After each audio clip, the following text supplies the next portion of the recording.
People started calling the Mojave phone booth from around the world. The phone rang constantly in the empty desert day and night, and eventually people started making the trip to answer it.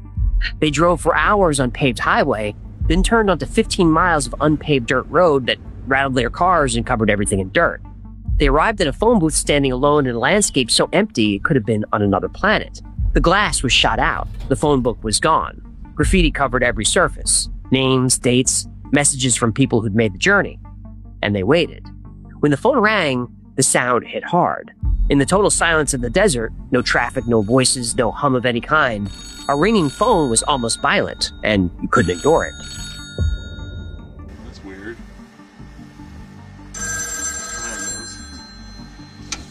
Mojave Desert. This is it. Fine, thanks. People picked up and found themselves talking to strangers from halfway around the world. So there's actually a modern push-button phone there? Yes, there is. And nobody's ripped it out or destroyed it? No, and Art, it rings 24 hours a day, 7 days a week from around the world. I talked to Switzerland. I talked to Australia, Africa. Of course, I talked to Kansas, Milwaukee, Wisconsin. What? The conversations were strange and personal. Something about the isolation made people open up. They told secrets. They confessed things they'd never said out loud. They talked to the booth like it was a priest, anonymous and free of judgment. The New York Times wrote about it in May 1998.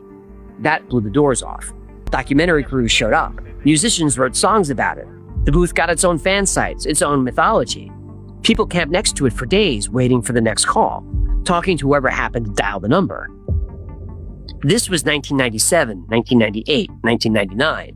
The early internet, when the web still felt like a place where weird things could happen, where a phone booth in the desert could become the most important place in the world just because enough people decided it was. But there was something else about the phone calls. They weren't always friendly. Campers at the booth started reporting strange things. Not every call was a curious stranger or a fellow fan. Some calls were just static, a low electrical hum that sounded like the desert wind had gotten into the wires. Some were garbled voices, words that didn't quite form into anything you could understand, sounds that might have been human or might not have been. One camper answered a call at 3 a.m. The desert was pitch black, no moon, no artificial light for miles in any direction, just stars and silence. He picked up the receiver. A voice whispered, "I see you." He looked around. Nothing. Darkness in every direction. No cars, no flashlights, no movement. He was alone. He hung up. The phone rang again. Same voice, same whisper. "I see you." He didn't answer the third time. He got in his car and drove 15 miles of dirt road in the dark. The whole way out, he couldn't shake the feeling that something was watching him from the hills. Other visitors reported the same kind of thing. Calls that felt off. Voices that didn't sound quite human. The feeling of being watched in a place where no one should have been watching. Some saw lights in the sky above the booth. Not planes or satellites. Something else.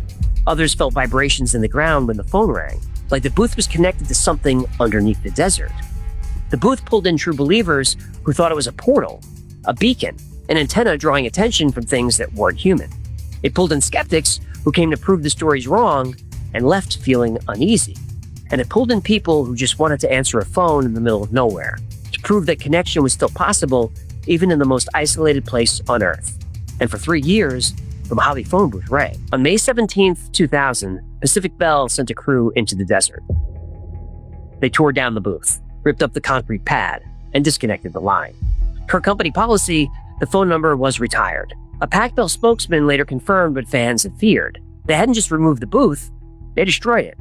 The official reason was environmental damage. Too many visitors driving off-road, tearing up the desert, leaving trash in what had become the Mojave National Preserve. But there was more to it. The preserve superintendent had confronted Pac Bell about long-forgotten easement fees for the land the booth sat on, fees that had gone unpaid for years, maybe decades. Pacific Bell didn't fight it, they just pulled the plug. The number 760-733-9969 went dead. Someone placed a headstone at the site, an actual grave marker, like a memorial for a dead friend. The National Park Service removed that too. But people still visit. They drive the 15 miles of dirt road, park in the sand, and stand in the empty spot where the booth used to be. Nothing there now. Just scrub brush, and the faint outline where concrete once was, and the desert is already taking it back. Visitors hear a phantom ring, a faint electronic sound rising from the desert floor, coming from nowhere, drifting across the emptiness. The people who hear it swear it's real. It sounds like the booth is still there, buried under the sand, still connected to something, still waiting for someone to answer. In 2013, a phone freak named Lucky225 acquired the old number through a voice-over IP provider. He set it up so callers could reach a conference line, strangers talking to strangers again, just like the old days. The booth was gone, but the number lived. Doc Daniels spent 10 years writing a book about the whole thing. Adventures with the Mojave Phone Booth came out in 2018, funded by a Kickstarter campaign. NPR's Snap Judgment did a segment on it. The podcast 99% Invisible devoted an episode to it. The novelist J.G. Ballard called the booth a kind of talismanic object, something that shouldn't have mattered, but did, for reasons nobody could fully explain. Thousands of people drove hours into the desert just to talk to strangers. They told secrets to a phone booth in the middle of nowhere because it felt safer than telling anyone they actually knew. The booth was a piece of forgotten equipment, a leftover from 1948 that nobody bothered to disconnect, a policy station for a dead mine. The desert is quiet now. The concrete is gone. The confessional is closed. But somewhere under the sand, something is still waiting for a signal.